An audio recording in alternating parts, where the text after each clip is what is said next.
Баршаңызға сәлем, сіздермен Фариза асханасы арнама қош келдіңіздер. Бүгін сіздермен өзім күнделікті үйде қолданып жүрген универсальный дрожжевой тестаның жасалу жолымен бөліспекшімін. Видеоны соңына дейін қарап, міндетті түрде осы рецептпен жасап көріңіздер. Ең алдымен қоспаларын біріктіріп аламыз. Таза ыдысымызға қант, тұз және дрожжды салып, үстінен жылы су құйып, жақсылап қант пен тұз ерігенше араластырып аламыз. Сонан соң алдын ала електен өткізілген ұнымызға қосып, тағы да жылы суымызды қосып, орташа жұмсақтықта қамыр илейміз.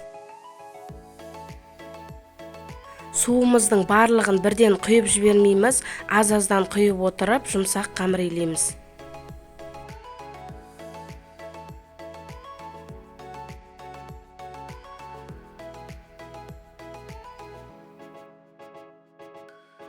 Қамырымыз дәл осылай біріге бастағанда үстіне кішкене сұйық май қосып, қайтадан қамыр илеуді жалғастырамыз.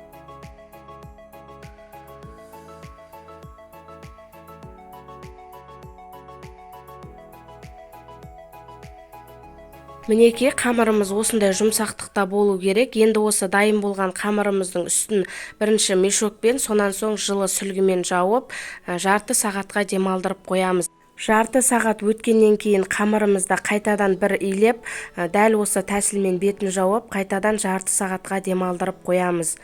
Мына жерде мен екінші рет илеп жатқаным өкінішке орай видеоға түспей қалыпты. Көріп тұрғандарыңыздай қамырымыз уже көтеріліп жатыр.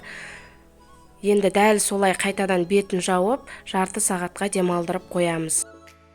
Мінекей, осымен біздің ашытылған қамырымыз дайын болды. Көріп тұрғандарыңыздай өте жақсы көтерілген. Мен бұл қамырды күнделікті үйде ашыған қамырдан жасалатын барлық тағамның түріне пайдаланамын. Өте әдемі болып шығады. Егер қамырыңыздың тез көтерілгенін қаласаңыздар, қамыр ашытып қойғаннан кейін 15-20 минуттан кейін қайтадан бір илеп демалдырып қойсаңыздар тез көтерілетін болады. Мен дәл осы жасаған қамырымнан пигоди тағамын дайындадым. Көріп тұрғандарыңыздай өте жақсы көтеріліп, әдем болып пісіп шықты.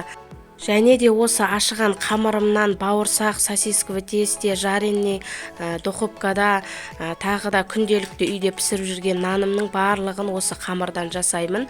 Міндетті түрде осы рецепт бойынша жасап көріңіздер. Сіздерде де бір жасағаннан ойыңыздағыдай шығатынына сенімдімін.